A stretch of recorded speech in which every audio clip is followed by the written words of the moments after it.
Let us stand for the arrival of our Prime Minister of the Federation of St. Kitts and Nevis, the Honorable Dr. Terence Drew and Mrs. Drew.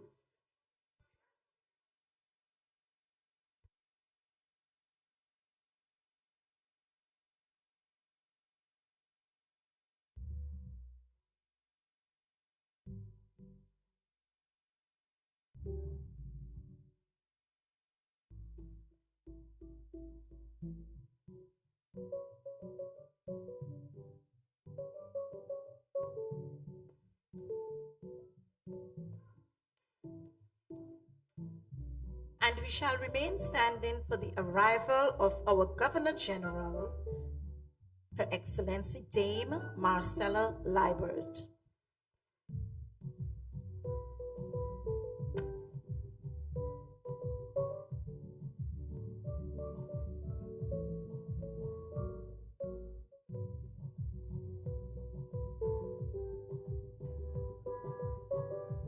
You may be seated.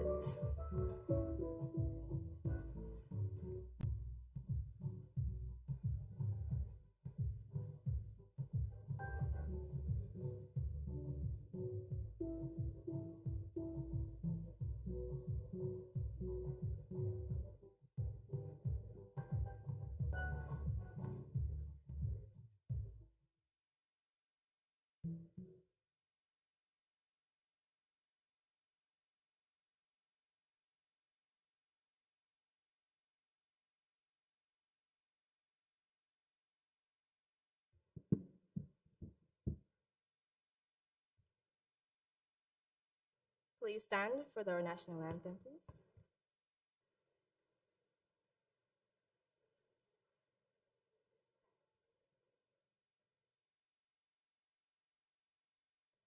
O land of beauty, our country where peace abounds, thy children stand free on the strength of will and love, with God in all our struggles. Saint Kitts and Nevis be a nation bound together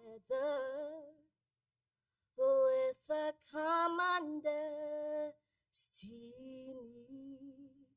As stalwarts we stand for justice and liberty, with wisdom and truth.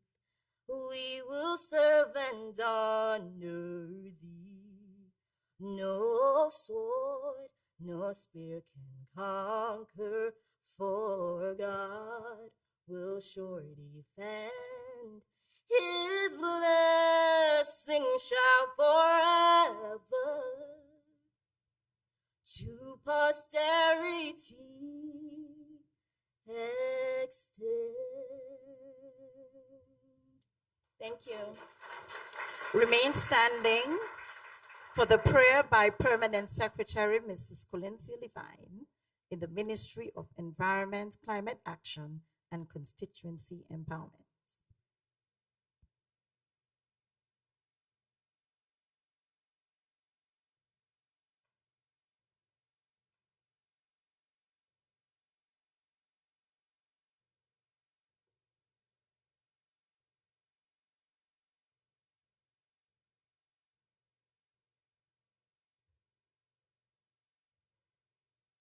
Let us bow our heads for prayer. Dear Heavenly Father, I come to you asking for your guidance as we anticipate our various presentations. Fill our hearts with peace, remove any anxiety, and give us the wisdom to convey the messages you want us to share.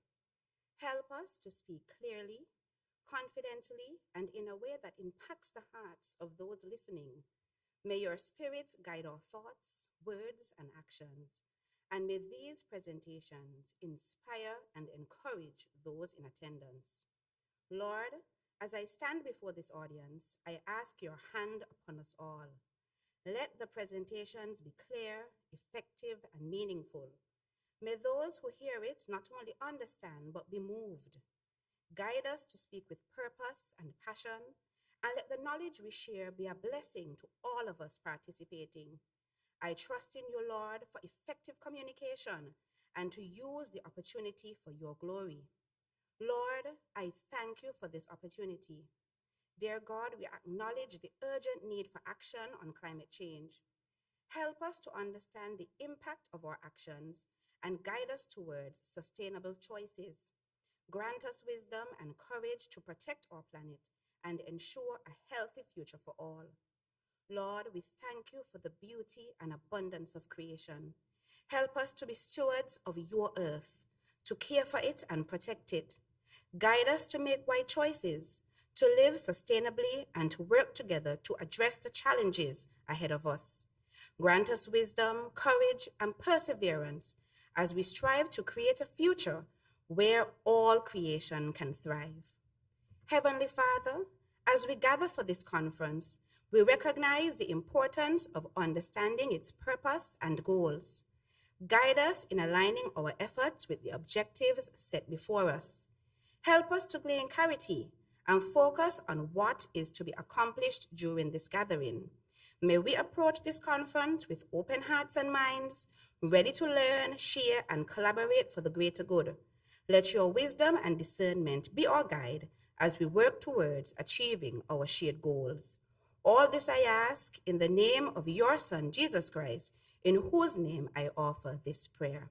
Amen.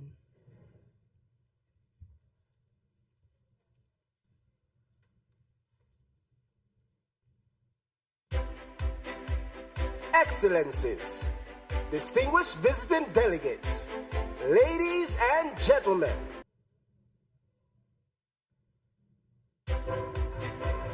Excellencies, distinguished visiting delegates, ladies and gentlemen. To guide us through this historic and exciting journey, we are proud to introduce Ms. Sharon Rattan, your hostess for the Global Sustainable Island Summit 2025. A dynamic and effervescent voice brings the warm Kitty Vision spirit to the GSIS stage. We present Ms. Sharon Rattan.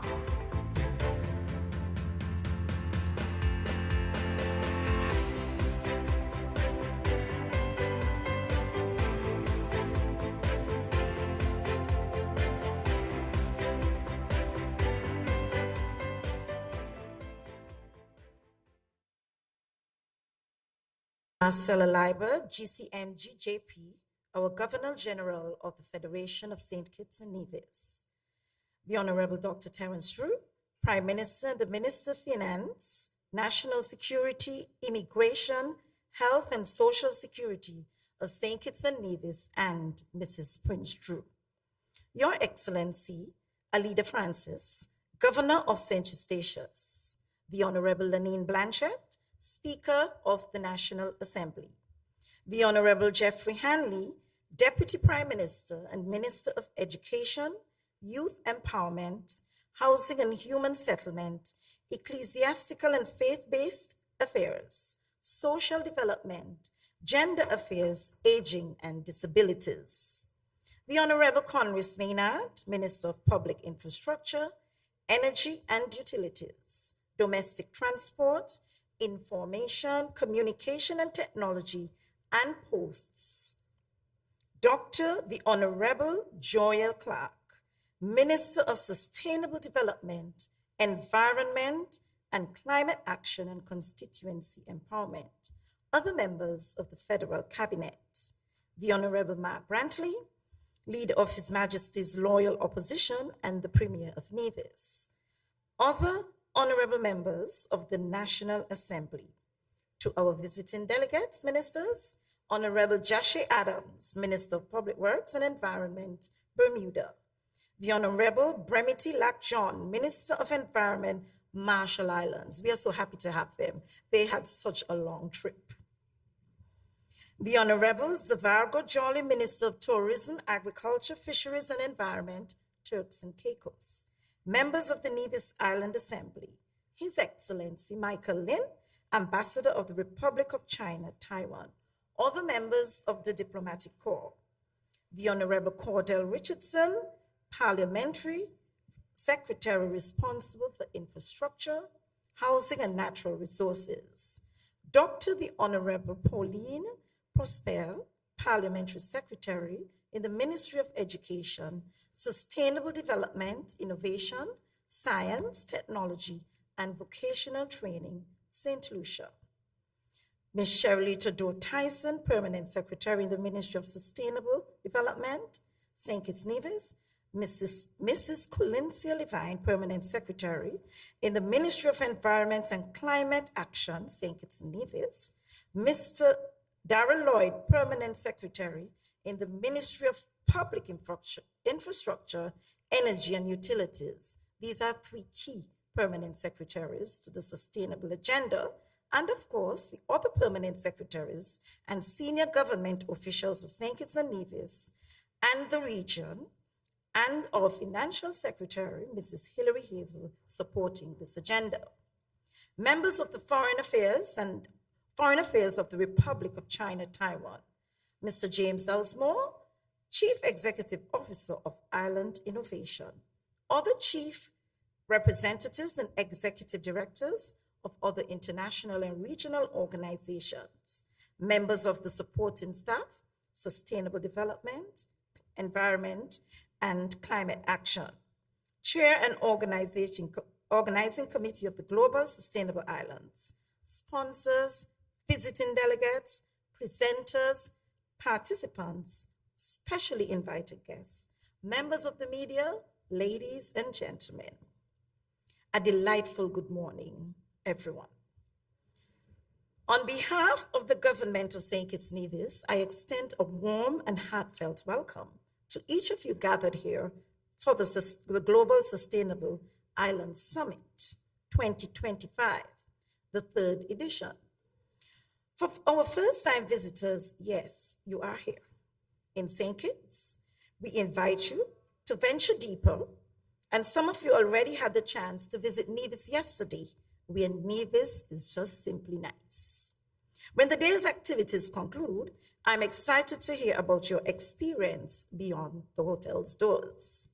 Today, we gather not as small players, but as powerful voices from islands across the world, each carrying unique experiences, challenges, innovations, and solutions. The true strength of our islands lies not in our size, but in our resilience, creativity, and shared purpose.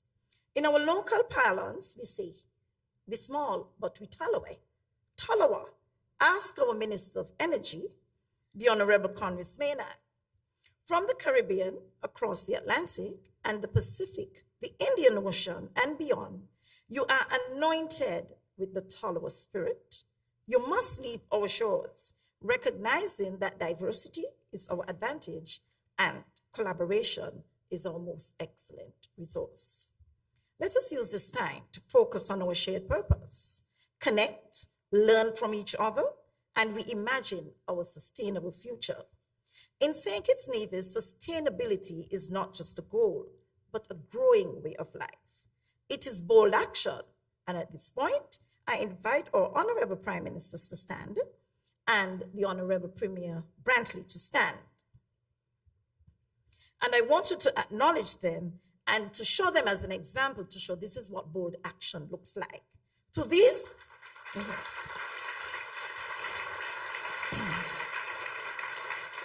for these two honorable gentlemen, this is how it looks. It addresses the clarity, the urgency of our challenges and ensures that unity gives us strength.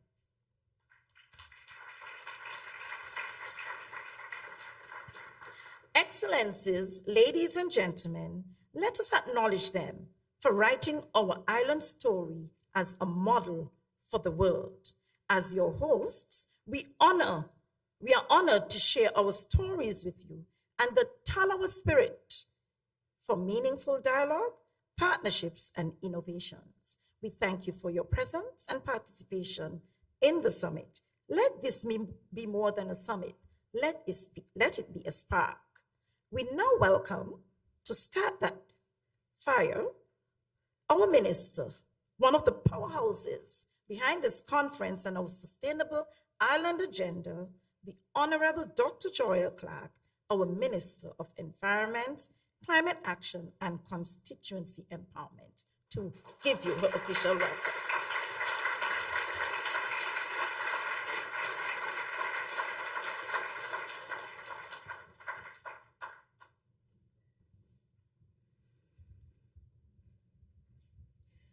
Excellency Dame Marcella Liebert, Governor General of St. Kitts and Nevis, Prime Minister, Premier, ministers, esteemed colleagues, distinguished delegates, friends in environmental solidarity, I greet you warmly from the equally beautiful and resilient Twin Island Federation of St. Kitts and Nevis.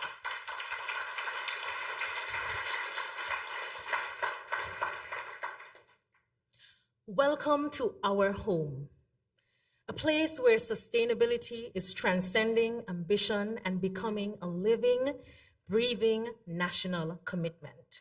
We are honored today to host with Island Innovation and our strategic partners, Republic of China, Taiwan, island nations from across the globe, from Cayman Islands to Canary Islands, from Martinique to Marshall Islands, from St. Eustatius to Seychelles.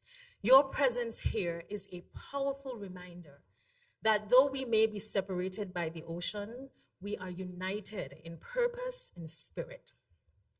As coastal island nations, we understand, St. Kitts and Nevis understands, perhaps more intimately than most, the urgency of the climate crisis.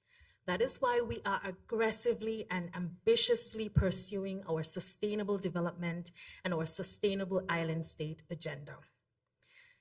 This is not just a policy goal, but a means of protecting lives, livelihoods, ecosystems, and future generations.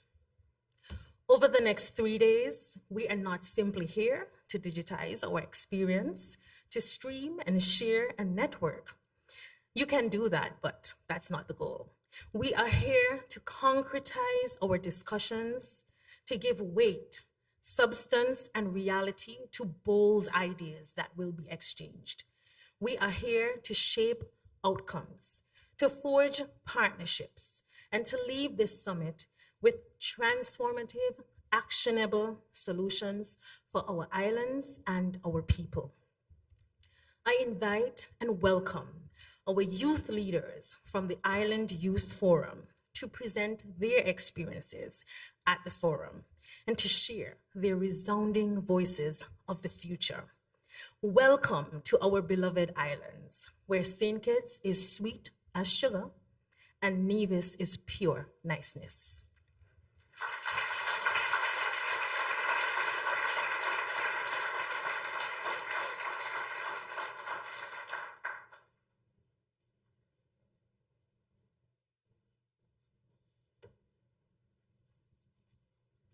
Thank you so much, Minister Clark. And as we move along the program, of course, we have to feature our young persons. One of the events that preceded the official opening today was the Island Youth Forum. And coming out of that exercise, we have a short presentation by them so that they can share with you what they gathered, what they learned. We can hear their message. So I'm going to invite Akwanje Robinson, one of our CARICOM youth ambassadors, and his team to the stage. Akwanje and team, come forward, please.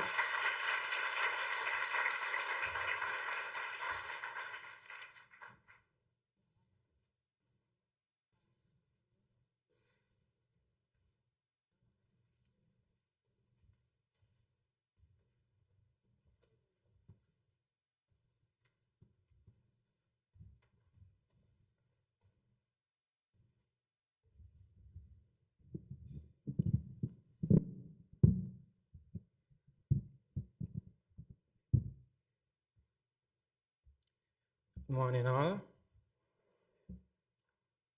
Please allow me to adopt the protocol so ably established before me. I greet you in the spirit of island youth, proud, resilient, and fiercely committed.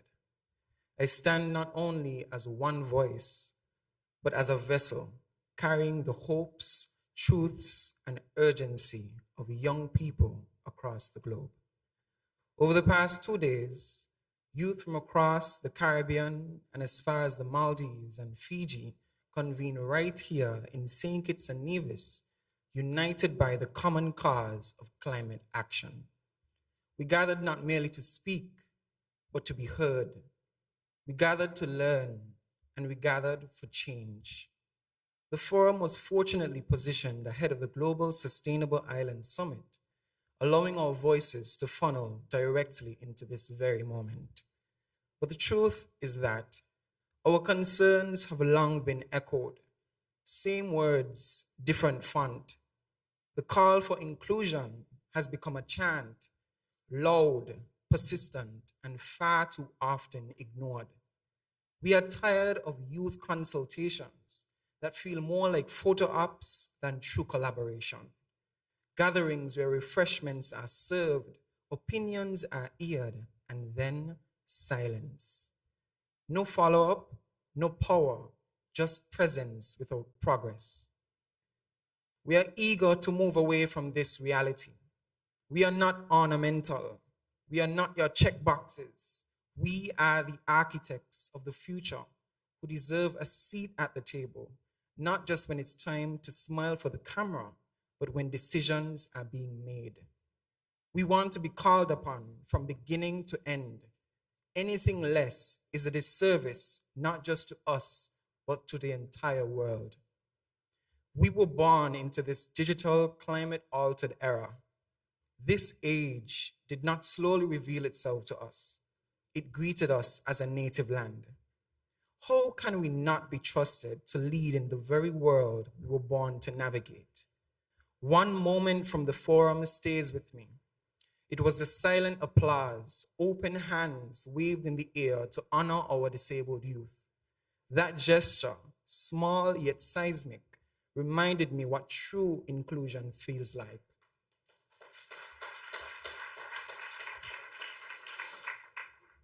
Unforced, unawkward, and powerful. I felt seen. I hope they did too. So today, I issue a clarion call to leaders, to policymakers, to parliamentary secretaries, and the like. Let spaces like these not just end at speeches. Let them feed real policy. Let them open doors to planning, to budgeting, to impact. Exploitation is built into the DNA of humanity. And as long as we turn a blind eye to the vulnerable suffering under its oppression, we will never escape those origins. We are not just leaders of tomorrow, we are capable contributors of today. We are not interested in inheriting a planet in crisis, wrapped in promises. We want to help manage it now. This is my voice, and I now allow for fellow voices, Shanetta Lowe, Ricardo Whiteley, and Taisha Emmanuel to take the stage. Thank you.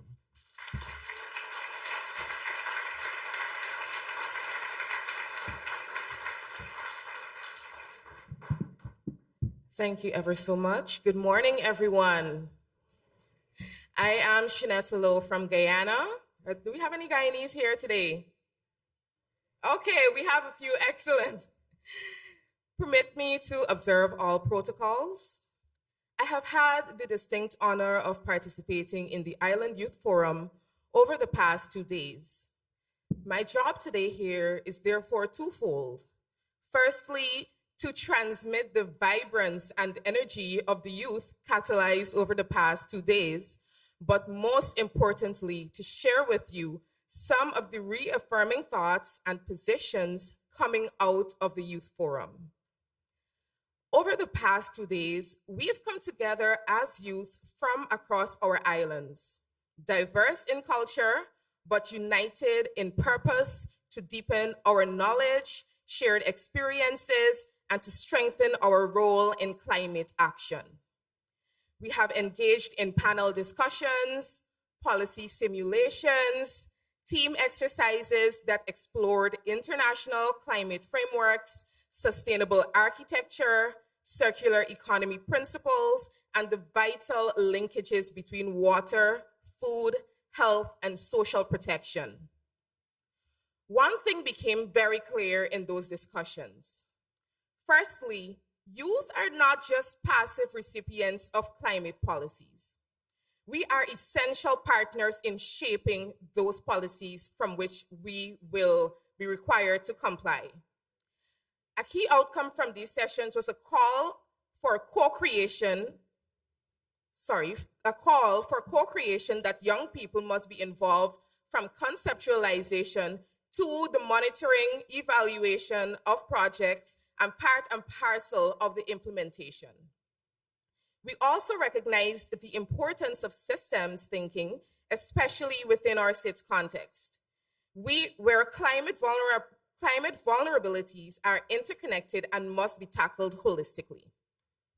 Youth also underscored that forums such as these, where the decision makers are powerful platforms not only to learn, but to listen critically, question boldly, and to share our innovative ideas with confidence.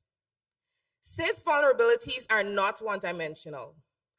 In addition to climate-related shocks, we must also address non-climatic risks such as food insecurity, limited access to healthcare, and challenges faced by persons with disabilities who must be prioritized in our infrastructure and policy planning.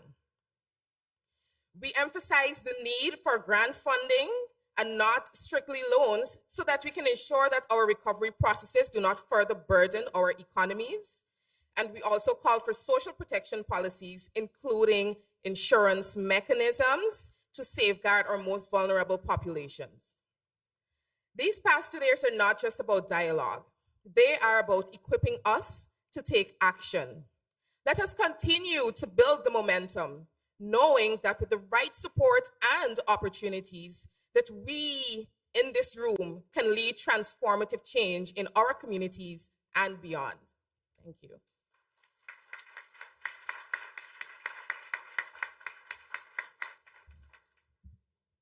Governor General, Prime Minister,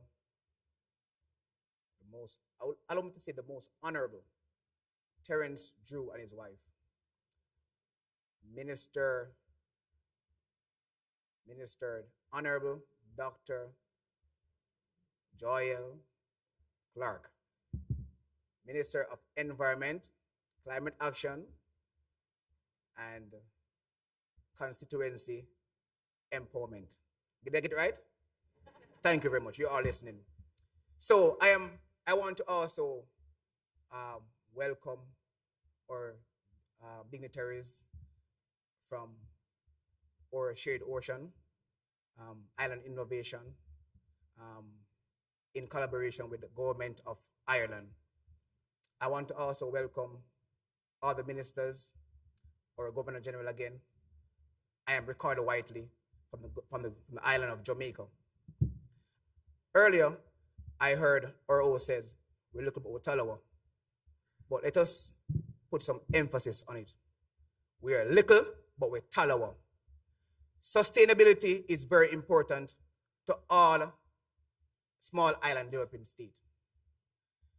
And as youths, we want to pitch our voices and let you know that what we discuss here today and over the next three days are very important to our future. We have youth representatives from the Maldives. We have youth representatives from as far as Cape Verde. We have youth representatives from Mauritius, Fiji. And we are here for one reason. We are here because we depend on you to get it right. Sustainability begins now. Food, water, and energy security is important for our survival. Over the next 3 days, we'll be listening to the ideas, the thoughts, and we will be watching closely as how it include all stakeholders. Going forward, we want to have a more comprehensive and integrated approach to sustainability and climate change. Thank you.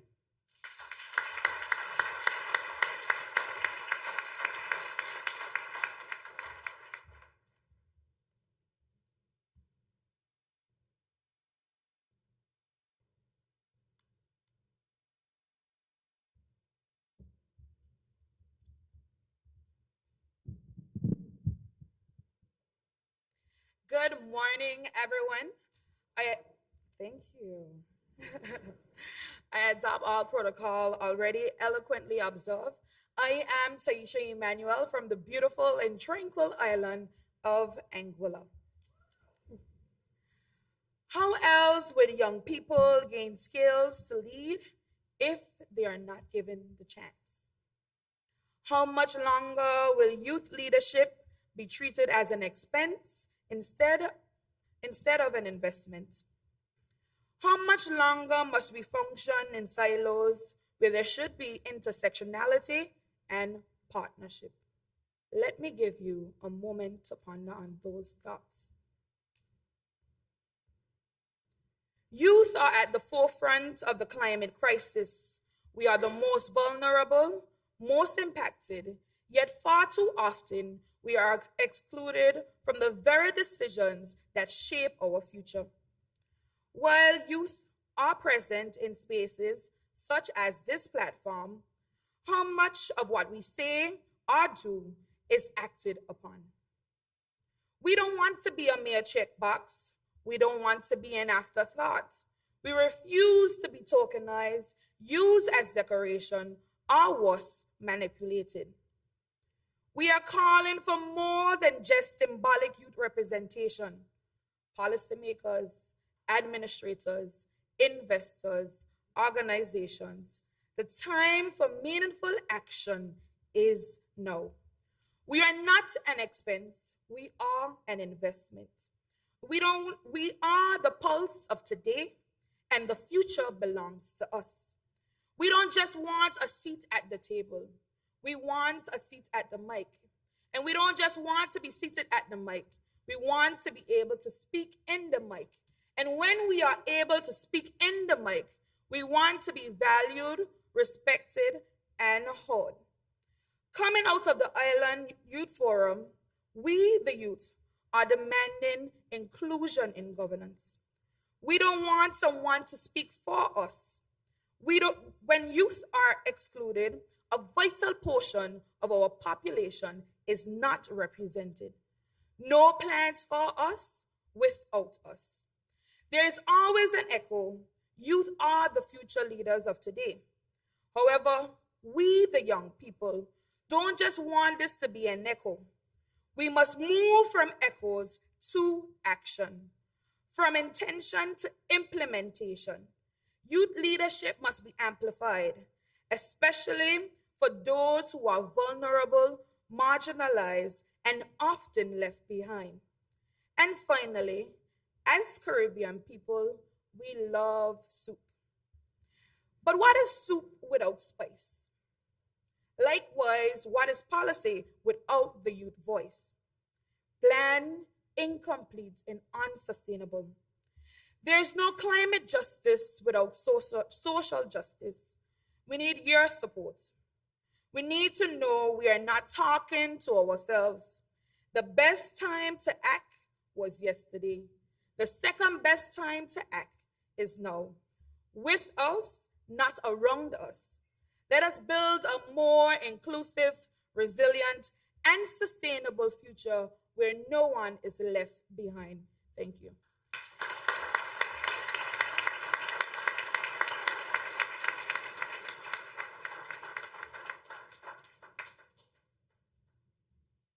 Thank you very much, young ladies and gentlemen. And let us give them another rousing round of applause. And before they leave the stage, I have to update you on their language. Now, I came across a term, they would tell me that they were lit, but they have passed on to new language. And I did some research, they now call it Gen Z language. So they were Riz. Correct? Great, I have it correct. And Riz means that they were mostly charismatic and on their game. Don't you agree that they were on their game? Thank you, and you can take leave of the stage now. Okay. Now we invite James Elsmore.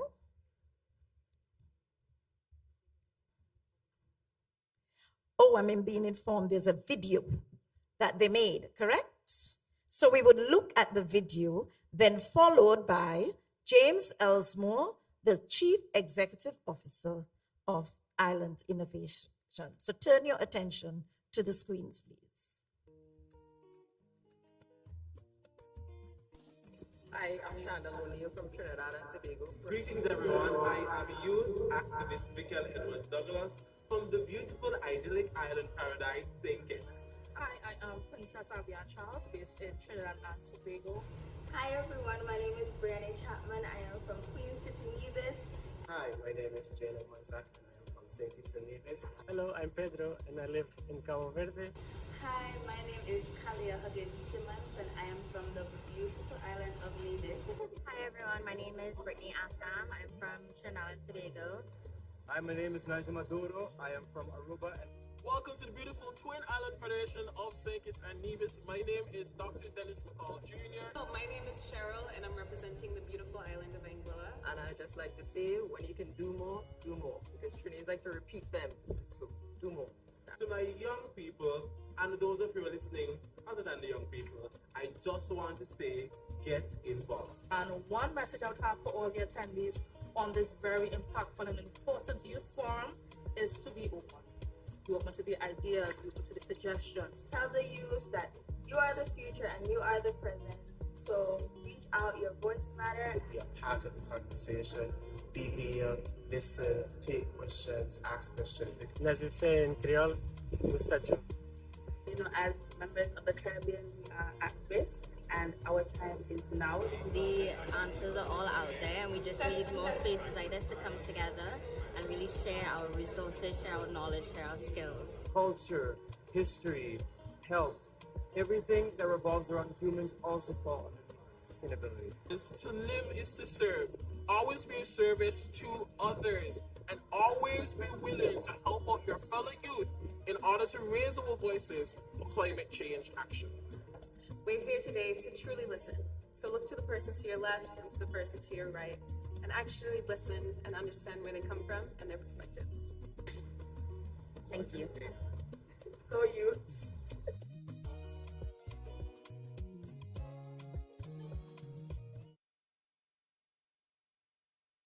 James Elsmore to the podium.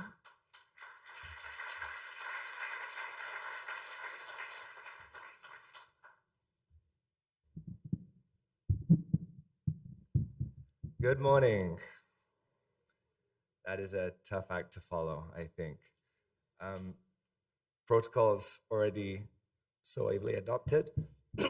I'd like to just give a special thanks to the Governor General, Prime Minister, Minister Clark, for so excellently hosting us and for putting on such a fantastic venue here for us today in St. Kitts and Nevis, for working so well with us as partners, and especially for all of the St. Kitts and Nevis team in the ministry, Ms. Ratan, P.S. Levine, who've supported this event. It's really incredible to see this today come to fruition. So.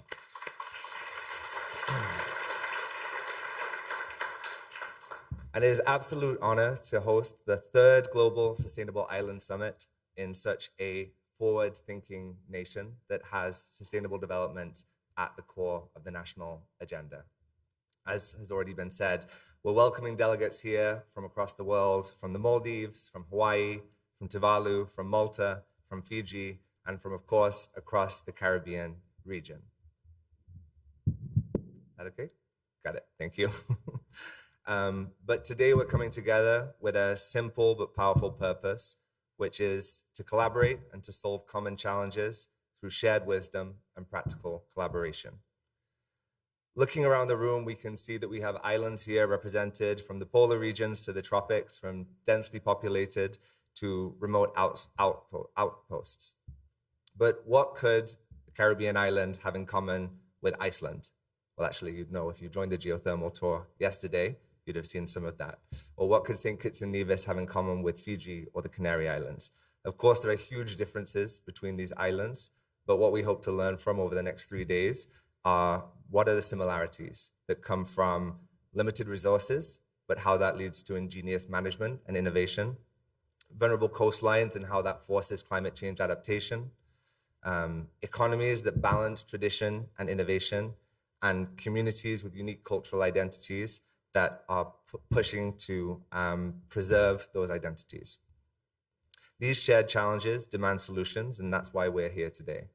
We see islands as lighthouses that are showcasing solutions for economic development and sustainability that benefit themselves, but also shine a pathway for the entire planet to follow. Now, many of you might know Island Innovation through some of our virtual events, through the Virtual Island Summit, which every year has connected about 10,000 islanders for 6 years now. It's amazing to say that out loud. Maybe some of you have participated or spoken or registered for some of those events. Can I see a show of hands if anyone in the room has participated in those? Okay. Oh, quite a few people here. That's fantastic to see. I know there's a lot, including the Prime Minister, Minister Clark, who've addressed those events.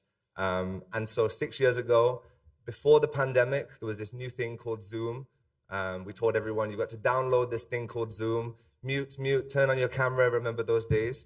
But before the pandemic, we saw the benefit that this virtual collaboration had for islands, because we could bring people together from the Pacific, from the Caribbean, from the Indian Ocean, from the Arctic and Europe and the Mediterranean to discuss these shared issues. And so we knew that building these collaboration didn't always require crossing the ocean. But of course, there's an irreplaceable magic of bringing everyone together for an event like this and to see the magic of an island like this, or the Federation, in person. The Global Sustainable Island Summit began with a simple idea, which was to move these virtual convenings to create an in-person event that takes place in a different island, in a different region every year, that showcased its, let's say, superpower. So the first year we started in the island of Madeira in Portugal, focusing on the blue economy and ocean technology. Last year, we went to Prince Edward Island in Canada. That's a province of Canada working hard on clean energy and its journey to net zero. And that's where I was fortunate to meet with Minister Clark and the Prime Minister who attended. And you might think, what does this island in the north of Canada, it was quite cold, a different climate to here, have in common? I'll let you ask the Honourable Prime Minister and Minister Clark what they found in common. You'd be surprised how an island that different would be facing so many similar challenges, but also similar opportunities to somewhere like St. Kitts and Nevis. And that was where the government said, we need to bring this to the Caribbean. And that led us to where we are today. Of course, today and this week, we're really going to be focusing on the ambitious Sustainable Island State Agenda, which we'll be learning more about today. And as I said, put sustainability at the heart of the country's development trajectory. Now, let me take a moment to introduce Island Innovation. You'll be hearing a little bit about us over the next few days. We are a 100% remote team, 16 people in 16 different countries, focused on bringing together solutions that accelerate sustainable economic development. And we connect the people, the ideas, and the resources, all of you here today, through capacity building programs and strategic partnerships. And I just want to take a moment to introduce the team members here on the ground who've really been behind this event from the Island Innovation side and working with the government. So we have Michaela from Trinidad and Tobago, Thais from Brazil, Kata from Hungary, Grace from Jamaica, Ari from the UK, Daisy from the United States, Adam from Ireland, and Linda from St. Martin. So thank you all to the Island Innovation team. Do take a moment if you see them to ask them about their work throughout the week. But this global perspective is a strength to what we do, the idea that there's no one-size-fits-all solution, but we can bring ideas from around the world and adapt them to the local context. We always try to be present at the key global events, whether it's the UN COP, the SIDS4, in a few weeks, the UN Ocean Conference, organizing events with our partners. Like, I know we have many people from the Caribbean Biodiversity Fund and the network here today, which we're really happy to be working with, and creating spaces for islanders to connect and advocate for themselves. And that's why at COP28, when climate action needed a partner to create an island space, they turned to us. And we worked in 2 months to bring together a 5-day program with over 150 speakers, including representatives from St. Kitts and Nevis, to make sure that islands had a platform to meet during the COP. Now, while these events are powerful catalysts, we also work far beyond just these events. And so, as we heard from the Youth Forum, we were very happy that the Caribbean Development Bank and the UNFCCC could support young people from other parts of the world to be here to attend the Youth Forum and the upcoming days.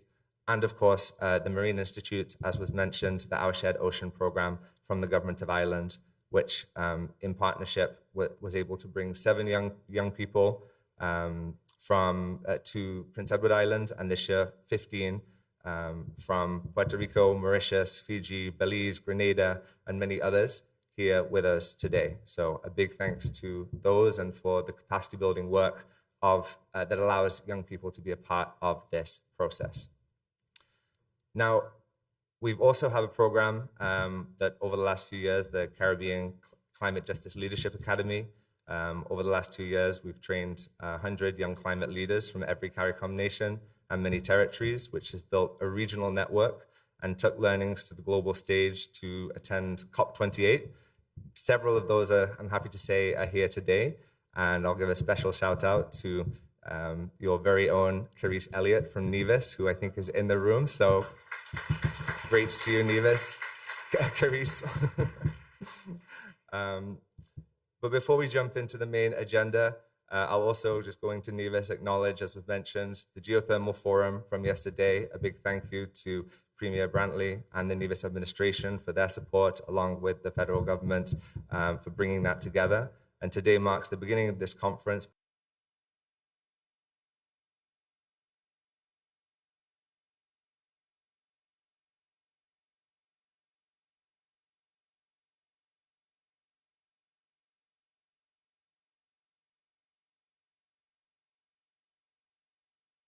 I want to challenge you to look for people from other islands, from different parts of the world.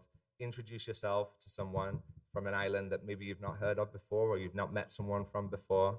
Exchange contact information with this person, at least 3 people who face similar challenges to you, and commit to a concrete output from this event, even if it's just a follow-up call with those people. But again, thank you all so much for being here. It is such a pleasure to be in St. Kitts and Nevis. Thank you.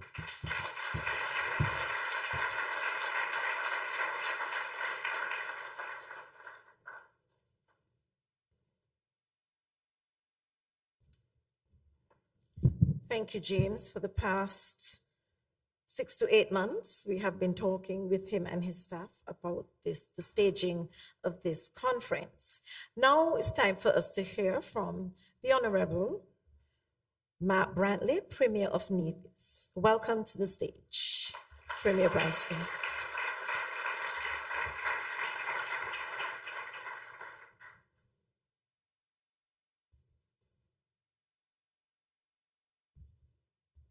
Good morning, ladies and gentlemen. So I want to thank you to our moderator, Ms. Rattan, and of course I greet Her Excellency, our Governor General, Dame Marcella Liburd, our Honorable Prime Minister, the Honorable Terence Drew and his wife, and all the other ministers who are here, those who are part of the federal cabinet and the federal parliament, Nevis Island administration as well. As you've heard, my name is Mark Brantley. I am the Premier of the island of Nevis, but I also serve in the dual capacity as leader of the opposition in the National Assembly here in St. Kitts and Nevis. I want to start by commending the organizers of this very important summit, this very important conference. I want to commend you because it helps to put St. Kitts and Nevis at the very epicenter of what we are seeking to achieve in our region, which is climate resilience, and ensure that we have the type of economic transformation that can only come from an understanding of our place in the world and our desire to be a sustainable island state. I am not allowed much time on this occasion, but I want to use the limited time that I have to say to you that none of this is possible without political will. Oftentimes, we talk about the lack of capacity, we talk about the lack of financing. Very rarely do we talk about the lack of political will. And I want, ladies and gentlemen, to do something perhaps a little unusual as leader of the opposition. I want to commend our Prime Minister, Dr. Terence Drew.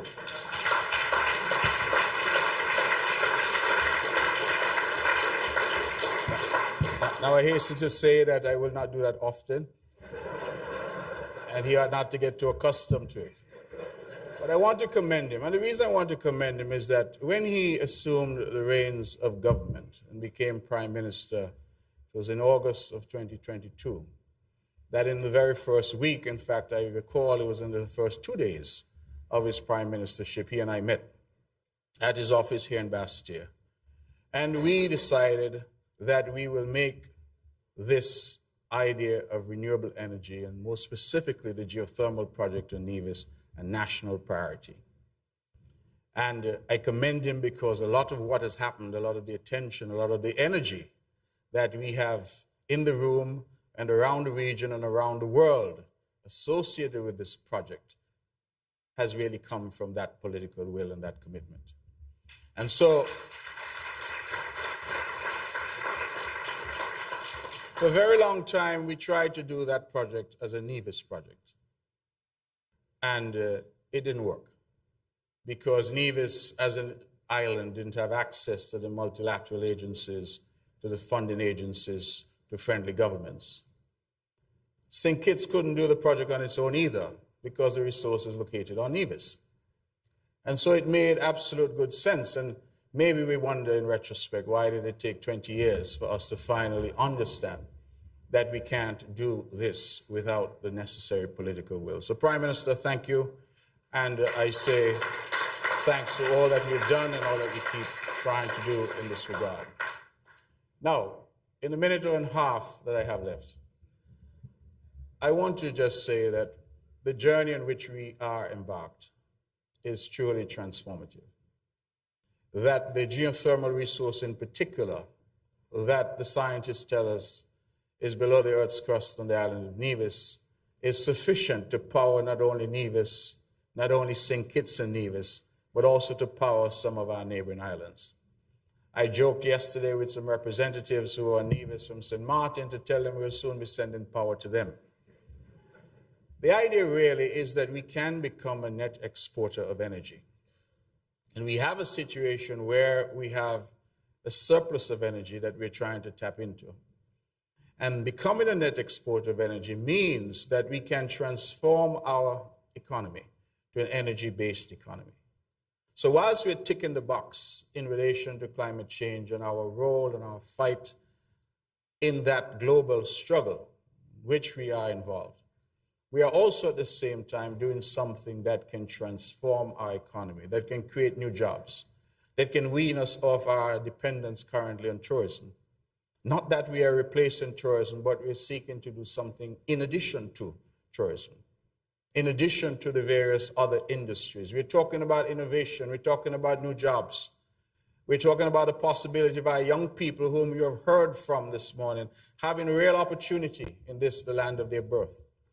That when they go off to the UK or Canada or the US to study, there's no need for them to stay there. They can now come back.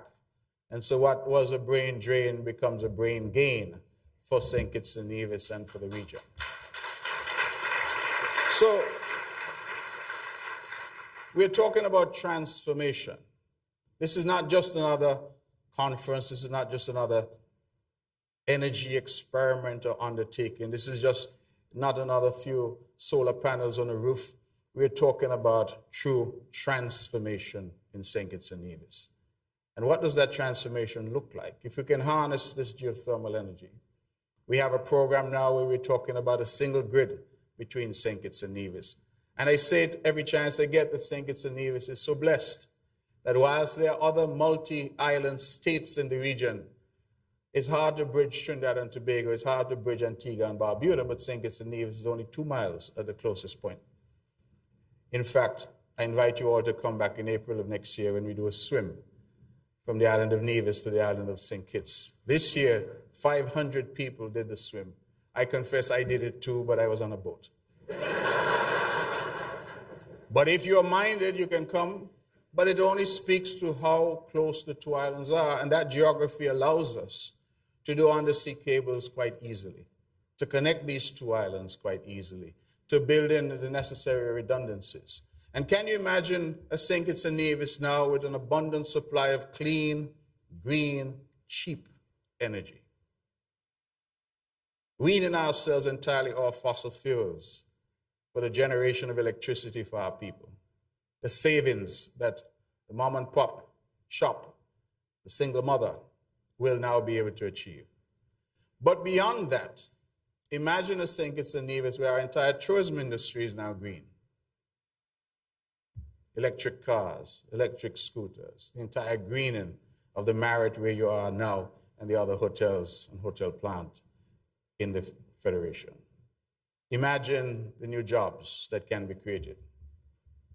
And imagine the possibility of exporting power so that we're not only energizing our country, we also have the potential to export power using the same undersea cable technology to neighboring islands. But imagine the possibilities of what the experts are calling power to X. The ability to have green hydrogen, green ammonia, the ability to power up ships, especially now as the IMO is saying that ship owners need to transition. The possibilities are endless.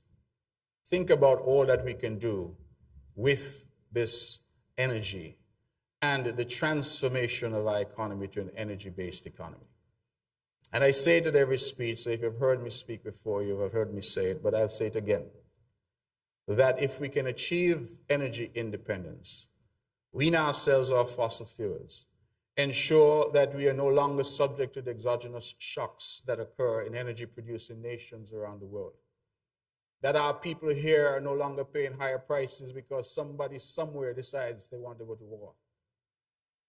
We are insulating ourselves from that.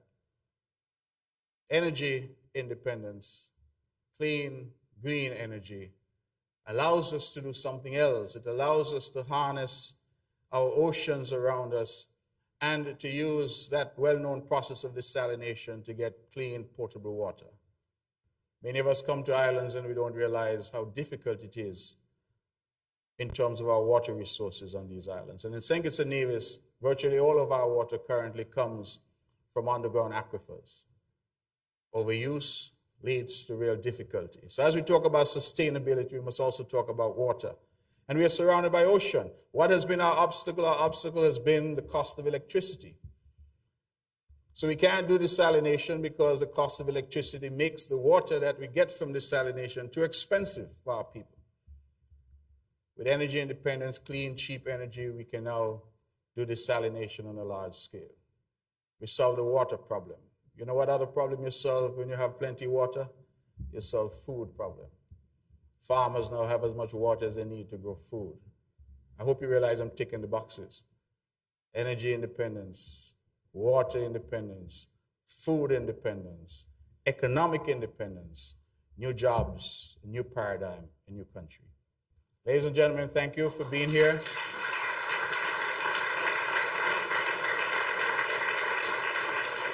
I truly hope that you enjoy St. Kitts and Nevis, and I trust, because I know that there are reporters in the room, that the headline will not be that I celebrated the Prime Minister today. Thank you.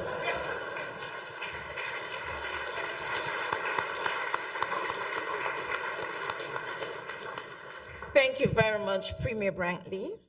And I have to say, you have been graded A+. You have been listening. You are connecting the dots. You are identifying the complementarities. And most of all, I can only conclude when you say, after listening to you, is that you are celebrating the power of the two islands, our size, our geography. Thank you so much for that. I now invite our Prime Minister, the Honorable Dr. Terence Drew, to bring his blessings and to add to the conversation. Welcome, our Prime Minister.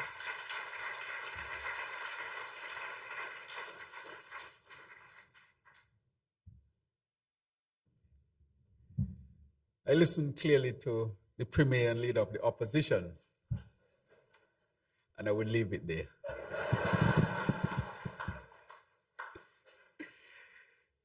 Let me start off with a few facts, because a very interesting thing was mentioned today. We're small, but we're Talawa. I think the Minister with responsibility for energy, Ital, who is also a Calypsonian, has coined that phrase, so I do not take credit. But a few facts about St. Kitts and Nevis. When we say we are small, but we're Talawa, and Talawa by context you would have derived means you're bold, courageous. You're not defined by your size. You punch above your weight. I think in every culture, in every language, there's an expression for that. So just match it to what your culture would say to mean the same thing. We are the first country in the Western Hemisphere to have had a hotel, the Bath Hotel on Nevis. We're small, but we're Talawa. And that was based on the geothermal resource, the warm springs that Europeans thought had, I will say, magical powers of healing. Another fact, in this federation, specifically on Nevis, one of the founding fathers of the United States was born, Alexander Hamilton. He's Nevisian. We're small, but we're Talawa. In another remote history throughout the Caribbean, linked to the British, that St. Kitts and Nevis, even though we are small, they dubbed us and recognized us as the mother colony of the Caribbean. Small, but we're Talawa. We also, among all of the English-speaking Caribbean, we have the oldest democratic political party, which will conclude 100 years in 2032.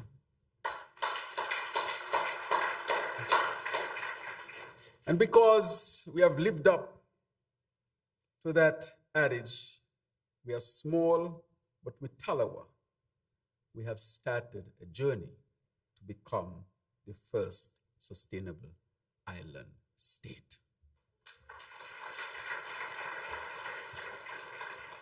Allow me to recognize Dean Marcella Liebert, Governor General of St. Kitts and Nevis. Allow me also to recognize our Deputy Prime Minister, Deputy Prime Minister, Dr. Jeffrey Hanley.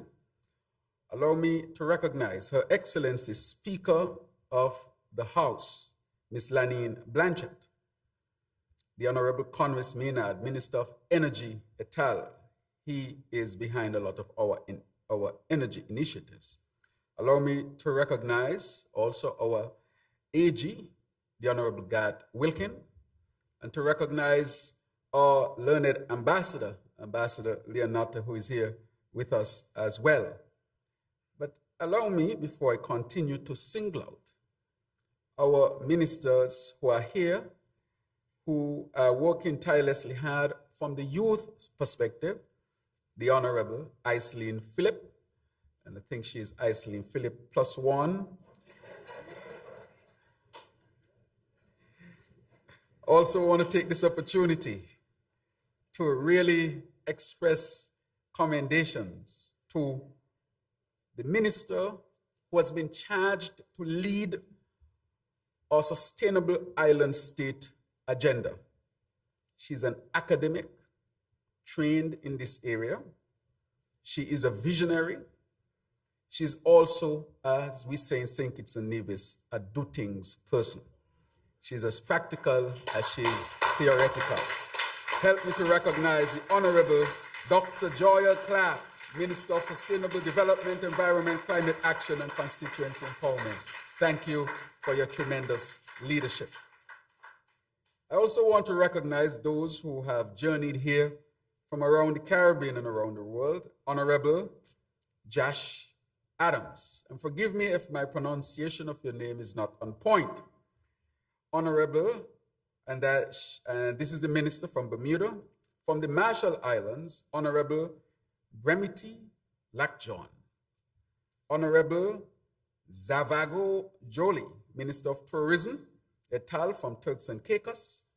And allow me to recognize all of the members from the Nevis Island Administration.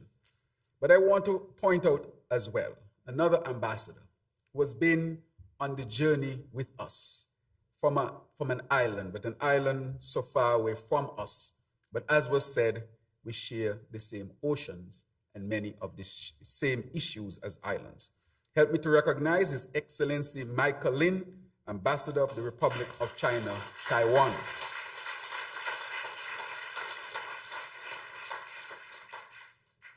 Allow me to recognize other members of the Diplomatic Corps, and to also recognize the Honorable Cordell Richardson from the beautiful island of Anguilla, which used to be a part of our tri-nation. So these are our welcome. You're well represented here. I also want to recognize Dr. the Honorable Pauline Prosper, Parliamentary Secretary, and she is from St. Lucia. We want to welcome you as well. And to welcome all of the other government leaders within the federal administration here on St. Kitts, and I stand on the protocol that was established. I want to also recognize the others who are from the Island Innovation. And I can speak a little bit to Island Innovation. Of course, the leader of Island Innovation was here earlier, and he mentioned that he met me in Canada. And I want to thank him very much for his presentation. When we met in Canada, we had a bilateral, I would say, or a side meeting, and I discussed with him about bringing island innovations to St. Kitts and Nevis. Of course, it was a bold question to ask. Here he was coming from this country, Canada, that had an island, of course, a big developed country, and he was coming to a smaller country in the Caribbean. I would have thought that some questions might have crossed his mind. Can we host an event of such magnitude? I think after collaborating with our people over the last 8 months, and he would have been here, I think all questions of whether we are capable has gone out of his mind. And so I want to welcome Island Innovation in partnering with the government of St. Kitts and Nevis to bring this most important summit to the region. Put your hands together for Island Innovation. I want to especially thank the Premier, and he's correct. On the second day, I think after being sworn in, I met with him. And part of what I discussed with him is that opposition and government, you always need an opposition, but I think that there's something that we could unite on. Why ask the world to unite on this most important existential issue if we can't unite in our own federation? I think we needed to lead by example, and we are leading by example. Thank you, Premier. And a result of that, things we could not have gotten done for decades, we are getting done in just 2.5 years. Geothermal is moving. The Sustainable Island State, which you'll see the whole vision for, will be presented. And in addition to all of that, I think we are setting an example for the world. I told you, and it's mentioned, we are small, but we talawa. So on behalf of the government and people of this federation, this twin island paradise, I welcome all of you. More officially, I welcome you to conversations and discussions that I believe will shape the future of island nations around the world. Today, St. Kitts and Nevis stands at the center of global conversation. And while our landmass may be modest, our vision is vast. We gather here not as isolated dots on the map, but as constellation of nations, constellations of islands and countries united by history, resilience, and a shared determination to chart a new course for our people and our planet. The Global Sustainable Island Summit 2025 serves as a clarion call to rethink, to reimagine, and to reforge our shared destiny as island nations facing the defining challenges of our generation. The climate is changing, seas are rising, economies are transforming, and in the midst of it all, our people on islands, large or small, are calling on us to lead and to act. That is why we are all here. That is why the deep conviction and great anticipation I now declare that the 2025 Global Sustainable Island Summit is officially open.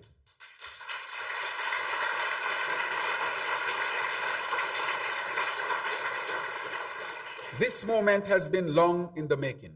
I recall vividly the summit in Prince Edward Island last year, where the passion of island leaders, academics, private sector innovators, and community voices solidified in me a profound sense of urgency and possibility. My delegation and I left that summit inspired, but also challenged. The question was simple: what now? How do we carry forward not just the talk, but the work? It was there in the cool air of the Canadian Maritimes that the seed was planted for that we now witness blooming here in the Caribbean, an island summit hosted by an island nation for island people with global consequence. Our decision to bring this third edition of the summit to St. Kitts and Nevis was rooted in more than national pride. It was rooted in responsibility. For too long, small island developing states like ours have been invited to the table late, if at all, and hardly to ever speak in the mic. Too often, our stories, our footnotes, our data, our averages, and our innovations are overlooked. But we know, and the world is beginning to recognize, that islands are not just the periphery. We are the pulse. We are on the front lines of climate change, but, and I dare say, we are also on the front line of solutions.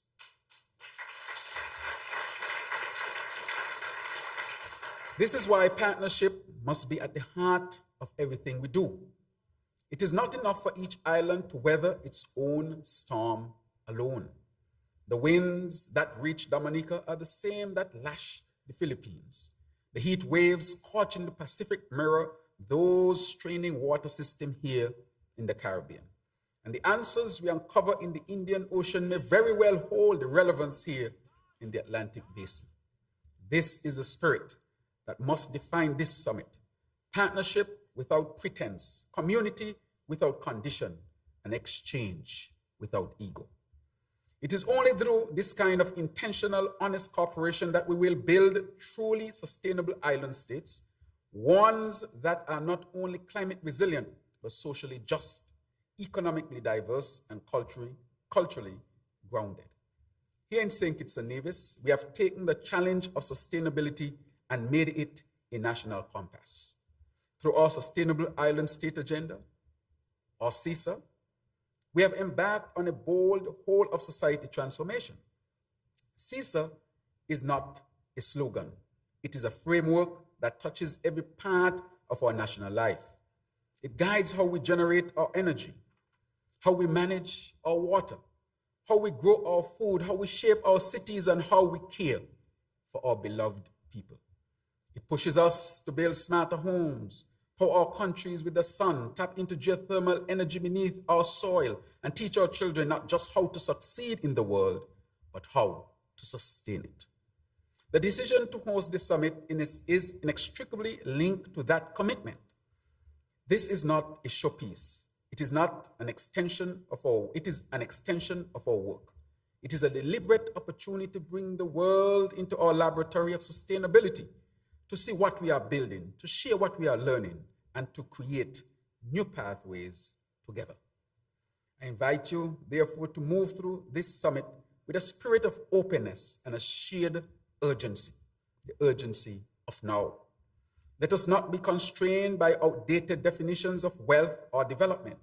Let us dare to lead with vulnerability, because in that vulnerability lies the courage to change and the clarity to innovate. And let us leave here with more than just good intentions. Let us leave with projects, partnerships, and policies. Let us build a new multilateralism grounded in empathy, science, and practical solidarity, the kind of multilateralism that turns memoranda into understanding, into megawatts of clean energy, that transforms climate adaptations, plans into water in people's pipes, that makes sustainability not just an idea in Geneva or New York, but a living reality in St. Kitts and Nevis, Bermuda, Marshall Islands, Tuvalu, and all of the island states around the world. I thank every delegate who traveled across oceans to be here. Your presence dignifies this space. Your commitment gives it power, and your voices, whether you come from a ministry, a movement, a university, or a village council, are essential to what this summit must achieve. As we open this summit, let us remember, the ocean may separate, but it also connects us. We are islands. We are scattered, but not divided. We are many, but we are one. One community of purpose, one family of islands, one movement for sustainability and resilience.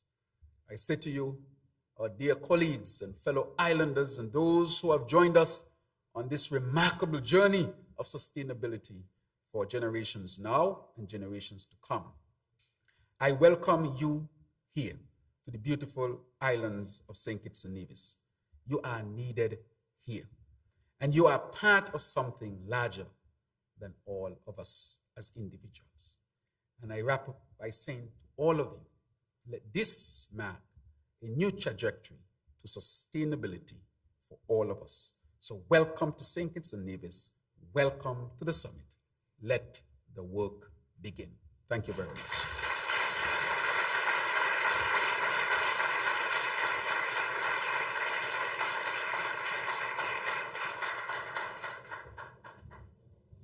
Thank you, Prime Minister Drew. And of course, you get your A+ too. Yes, thank you for outlining the shared purpose, emphasizing it, and setting the tone for the next steps as we move forward in this summit. Now, you have listened a lot, so we have invited some entertainment, something to calm you down, vibe you down, shake a leg. So we are inviting the Poise Dance Company to entertain us with a dance. And they look like market ladies. So let's welcome them with a rousing round of applause. The dancers from the Poise Dance Company.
When I was just a little boy, all I ever want was a musical toy. Now I've grown to realize, open up my eyes to this musical life. When life problems get you down, don't you wear a frown, smile and give thanks for life.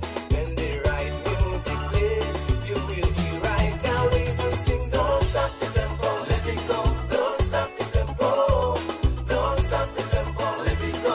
Don't stop the tempo, don't stop the tempo, let it go. Don't stop the tempo, don't stop the tempo, let it go. Don't stop the tempo, because the music is the music, is the music, is the tempo of the music, is the music, is the music, is the tempo of the music, is the music, is the music, is the tempo of the music, is the music, is the music, is the tempo of my life, my life, my life, my life. Everybody in this world has a special place called home. Were the sweet sounds of one of our local bands, the New Vibes bands that you would hear during our carnival season. Planning a trip, come back for carnival season, December 1st to January, carnival days, 1st and 2nd January. And you would see the ladies move their waist in that way. It is said that we have the best walk up in the Caribbean, the Kittitian walk up. The other islands know about whining, but we have the best one here, so you should come back. Now, it's time to close out, and we are going to be catching up on some time, but we have to close out with some protocols. And I'm going to invite Mr. Andrew Cleary. We cannot have this conference without informing you of the fire exits, and he would bring some information about lunch logistics. Let us welcome Andrew Cleary.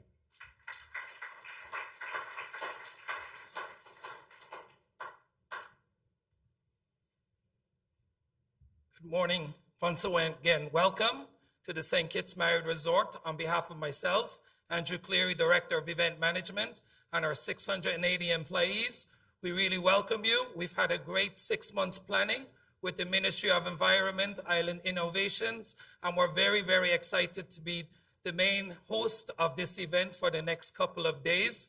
Our hotel, St. Kitts Marriott, along with Marriott International, has really focused in on Ministry of Environment, recycling, sustainability, climate change, and we are really